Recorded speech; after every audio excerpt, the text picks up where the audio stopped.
Alright, so my name is Madison Simpson, and this is my presentation about a unit I created around Their Eyes Were Watching God by Zora and Neale Hurston.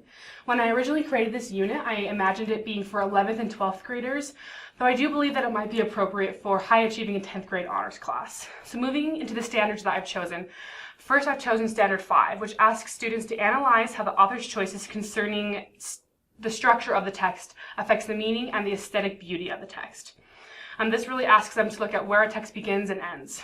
The second standard I chose was number 6, which asks students to analyze a case in which grasping the point of view requires distinguishing what is directly stated and what is really meant. So here we really look at the different points of view in the text and the type of language that's used. So here's some learning targets that I pulled out of that first standard that really asks students to first be able to identify key structural choices, but then be able to analyze the meaning and beauty that is created through the flashback nature of this book. And then for learning targets for Standard 2, students are really going to be able to first directly identify the different points of view, the first person and the third person, and then also the type of language, either Standard English or a Southern dialect that's used, and really make some claims about what power is made through switching.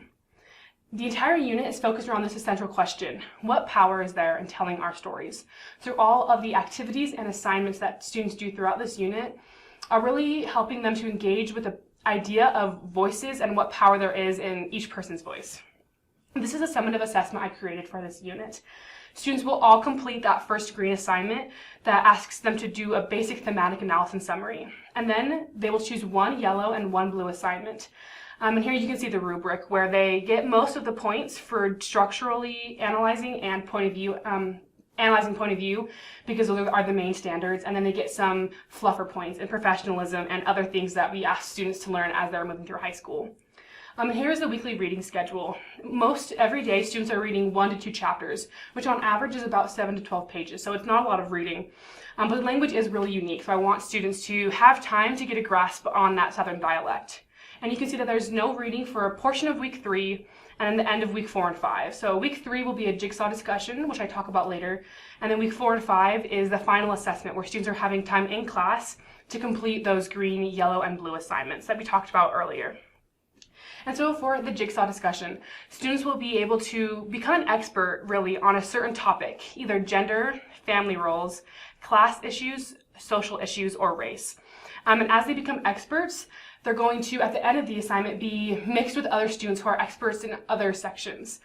And they will be able to teach each other. And this is a great opportunity for some differentiation to come in, where students are either split up by interest in either the topics or the characters that are involved in those issues, or on their ability, because some chapters are a little bit harder to read.